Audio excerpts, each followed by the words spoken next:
నేను ఇంత దూరం వచ్చి చెట్టు మీద కూర్చున్నాను.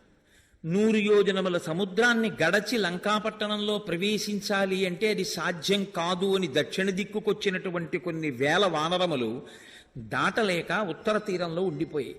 నన్ను నమ్మి వాళ్ళు పంపించారు. ఇప్పుడు నేను వెళ్ళి చెప్పేటటువంటి శుభవార్తను బట్టి ఆ వానరుల యొక్క బ్రతుకు నిర్ణయింపబడి ఉంది. ఇంత దూరం వచ్చి నేను సీతమ్మ దర్శనం చేశాను. ఇంత దూరము వచ్చి సీతమ్మ దర్శనం చేసిన వాణ్ణి ఆవిడ ఉరిపోసుకుంటున్నప్పుడు మాట్లాడకుండా ఊరుకుని సీతమ్మని దర్శించాను. కానీ ఆవిడ ఉరిపోసుకుందని నేను వెనక్కి వెళ్ళి చెప్తే రాముడు బతకడు, లక్ష్మణుడు బతకడు, భరతశత్రుఘ్నులు బతకరు, కౌసల్య, సుమిత్ర, కైకేయి, సుగ్రీవుడు, ఇక్ష్వాకు వంశం, వానర వంశం 2 నశిస్తాయి. కాబట్టి ఇప్పుడు నేను మాట్లాడకుండా ఉండకూడదు. నేను ఈవిడికి ఉపశాంతి కల్పించాలి, మాట్లాడాలి. ఒకవేళ నేను మాట్లాడదామంటే సంస్కృతంలో బ్రాహ్మణుడిలా మాట్లాడితే ఒక వానరమేమి సంస్కృతంలో మాట్లాడటమేమి అని అనుమానపడుతుంది. సామాన్యమైన మనుష్య భాషలో మాట్లాడదామంటే ఇక్కడ ఉండేటటువంటి మిగిలిన ఆ రాక్షసీ స్త్రీలు వింటారు. విన్న తరువాత ఒక కోతి మనుష్య భాషలో ఎలా మాట్లాడుతోంది అని అనుమానం వచ్చి నేను సీతమ్మ వంక చూస్తున్నానని సీతమ్మ నా వంక చూస్తోందని వాళ్ళు అనుమానపడి నన్ను పట్టుకోవడానికి ప్రయత్నిస్తారు. అప్పుడు యుద్ధం జరుగుతుంది. యుద్ధం జరిగిన తర్వాత జయాపజయములు విధి నిర్ణీతములు. నేను సముద్రాన్ని దాటవచ్చు, దాటలేకపోవచ్చు. నేను తిరిగి వెళ్ళవచ్చు, వెళ్ళలేకపోవచ్చు. నిగ్రహింపబడవచ్చు, నిగ్రహింపబడకపోవచ్చు. కానీ రామకార్యం చెడిపోవచ్చు, సుగ్రీవుని యొక్క ఆజ్ఞ చెదిరిపోవచ్చు. అప్పుడు నేను వచ్చి వెళ్ళిన కార్యం ఎలా జరుగుతుంది? మళ్ళీ సీతమ్మని తీసుకెళ్లి ఎవరికీ కనపడనంత గుప్తమైన ప్రదేశంలో వీడు దాచవచ్చు. నేను ఇన్నిటిని అధిగమించి ముందు ఈ తల్లి ఉరిపోసుకున్నది ఉరిని వదులు చేసుకుని ప్రాణములతో నిలబడాలంటే, మళ్ళీ ఈవిడికి శరీర స్పృహ కలగాలంటే, బ్రతకాలన్న ఆశ చిగురించాలంటే నేనేం చెప్పాలని ఆలోచించాను. నేను చెప్పేది ఏదో చెప్పడం కాకూడదు. ఏది చెప్తే ఆవిడికి సంతోషం కలుగుతుందో, ఏది చెప్తే ఆవిడ వింటుందో, ఏది చెప్తే ఆవిడ ప్రీతి చెందుతుందో, ఏది వింటే ఆవిడికి బ్రతుకు మీద ఆశ కలుగుతుందో ఆ రామనామం చెప్పాలి, ఆ రామకథ చెప్పాలి. రామకథ చచ్చిపోయే వాళ్ళని బతికిస్తుంది. ప్రత్యేకించి సీతమ్మ తల్లి అంత ప్రీతి పొందుతుంది. కాబట్టి నేను రామకథే చెప్తాననుకున్నారు అని రాజా దశరథో నామరథ కుంజరవాజిమాన్ పుణ్యశీలో మహాకీర్తి ఇక్ష్వాకూణాం మహాయశాః. మళ్ళీ రామకథని ప్రారంభించారు. సుందరకాండ బలమంతా రామకథాబలమే. ఒక్క చోట చెప్పినట్టు ఇంకొక చోట చెప్పరు. అంటే కథని మార్చేస్తారని కాదు, ఎక్కడ ఎంతవరకు అవసరమో అంతవరకు తీసుకుంటూ ఉంటారు అని మొదలుపెట్టారు. ఒకానొకప్పుడు మహానుభావుడు, పుణ్యమైనటువంటి వర్తన కలిగిన వాడు, రుజుస్వభావము కలిగినటువంటి వాడు, అనేక పుణ్యకార్యములు చేసిన వాడు, యజ్ఞయాగాది క్రతువులు చేసిన వాడు, కొన్ని లక్షల ఏనుగులు గుర్రములు సంపదగా కలిగిన వాడు, కోసల రాజ్యమును పరిపాలించిన వాడైన దశరథ మహారాజు గారికి కలిగిన 9 పుత్రులలో పెద్దవాడైన రామచంద్రమూర్తి తండ్రిని సత్యవాక్యమునందు నిలబెట్టడం కోసమని ఆయన ఆజ్ఞాపించిన విధంగా 14 సంవత్సరముల దండకారణ్యంలో వసించడం కోసం భార్య అయిన సీతమ్మతో తమ్ముడైన లక్ష్మణుడితో కలిసి అరణ్యవాసానికి వచ్చి 14,000 మంది కరదూషణాదులను సంహరించి జనస్థానంలో ఉండగా రాక్షస సంహారం చేశాడని మనసులో కోపం పెట్టుకున్నటువంటి రావణాసురుడు మారీచుడనబడేటటువంటి రాక్షసుడిని ప్రేరేపించి ఒక మాయామృగ రూపంలో పంపించి సీతమ్మని లోభపెట్టి రామలక్ష్మణుల్ని దూరం చేసి సీతమ్మని అపహరించి తెచ్చి ఈ లంకాపట్టణంలో బంధించి ఉంచాడు.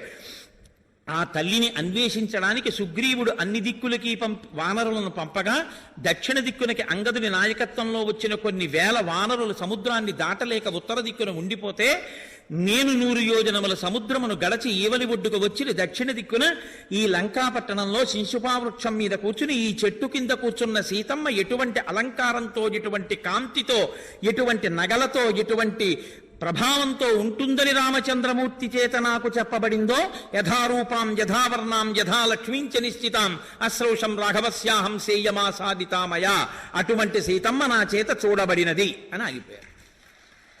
ఇది తల్లికి తెలుసున్న కథే. కానీ అటువంటి సీతమ్మ నా చేత చూడబడినది అనేటప్పటికీ ఆవిడకి ఒక్కసారి జీవితం మీద ఆశ కలిగింది. ఆ తల్లి వెంటనే ఆనందపడిపోయి నిశమ్య సీతావచనం కపేశ్చ దిశశ్చ సర్వాః ప్రదిశశ్చ వీక్ష్య స్వయం ప్రహర్షం పరమం జగామ సర్వాత్మనా రామమనుస్మరంతి. ఆవిడ వెంటనే రామచంద్రమూర్తిని మనసులో తలుచుకుని పరమానంద భరితురాలైపోయింది. 10 నెలల తర్వాత రామకథ వినపడింది. 10 నెలల తర్వాత రామచంద్రమూర్తి యొక్క నామం వినపడింది. ఎవడు రాయి మహానుభావుడు రామచంద్రమూర్తి కథ చెప్పినవాడు అని అన్ని దిక్కులకి పరికించి చూసింది. ఒక్కసారి ఆవిడ 4 దిక్కులకి చూసి, కింద చూసి, పైకి చూసింది.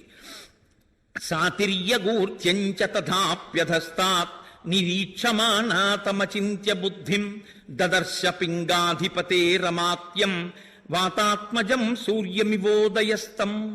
ఉదయాద్రి మీద వెలిగేటటువంటి బాలభానుడు ఎలా ఉంటాడో అటువంటి ప్రకాశంతో మహాబుద్ధిశాలి సుగ్రీవుని సచివుడు, బంగారు కన్నులతో మెరిసిపోతున్నవాడు, పిల్లి పిల్లంత ఉన్నవాడు. తతశాకాంతరేలీనం దృష్ట్వా చలితమానస వేష్టితార్జున వస్త్రం తం విద్యుత్ సంఘాత పింగళం. తెల్లటి బట్టలు కట్టుకున్నవాడు, పగడాల ముద్దలాంటి మూతితో ఉన్నవాడు, ఆకులలోంచి తొంగి చూస్తున్నవాడు, ఉదయభానుళ్లా వెలిగిపోతున్నవాడైనటువంటి ఆ చిన్ని హనుమ యొక్క స్వరూపాన్ని తల్లి ఒక్కసారి చూసి ఆశ్చర్యమునకు లోనైంది. సీతమ్మ తల్లి ఈ హనుమని దర్శించినటువంటి ఘట్టం ఏదుందో దీన్ని సిద్ధిసర్గ అని పిలుస్తారు పెద్దలు. ఇది విన్నంత మాత్రం చేత సీతారామచంద్ర ప్రభువు యొక్క, హనుమ యొక్క అనుగ్రహం కలుగుతుంది. నేను మళ్ళీ ఉపన్యాసాన్ని కొనసాగిస్తాను, మీరు ఆ నీరాజనాన్ని తీసుకోండి. ఇక్కడికి వచ్చిన తర్వాత స్వామికి నీరాజనం ఇస్తే కానీ మళ్ళీ చెప్పకూడదు అని చక్కగా నీరాజనం ఇస్తుంటారు. మనమందరం కూడా శ్రీరామదూతం శిరసా నమామి అదొక్కసారి చెప్దాం. నేను మకుటం చెప్తాను, మీ అందరూ ఆ మాట చెప్పండి. స్వర్ణ పింగళభా స్వర నేత్రయుగళం చలితమకర కుండల గండ భాగం సమలంకృత దివ్య స్వర్ణోపవీతం మంజు మంజీర మహిత పదాబ్జం దినమణి శతనిభ దివ్య ప్రకాశం దాసముఖాంభోజ దశశత భానుం వాల్మీకి కృత కావ్య వరసరోహంసం రామలావాణ్యాభ్రరాగమయూరం రామచంద్రపాద రాజీవ మధుపం శ్రీరామ సుగ్రీవ సఖ్యోల్లాసం రామచంద్రదత్త రమణీయ భూషం సీతానివేదిత శ్రీరామకుశలం. ఓ ఇవాళ మనం గొప్ప సిద్ధిసర్గ విన్నాం, చాలా సంతోషం. అందరూ ఆ నీరాజనాన్ని స్వీకరించండి. జై శ్రీమద్ రమారమణ గోవింద జై శ్రీరామ్. సీతారామచంద్ర ప్రభువుకి, హనుమత్ సమేత శ్రీ సీతారామచంద్ర ప్రభువుకి, శ్రీ సీతారామచంద్ర ప్రభువుకి. హరి ఓం.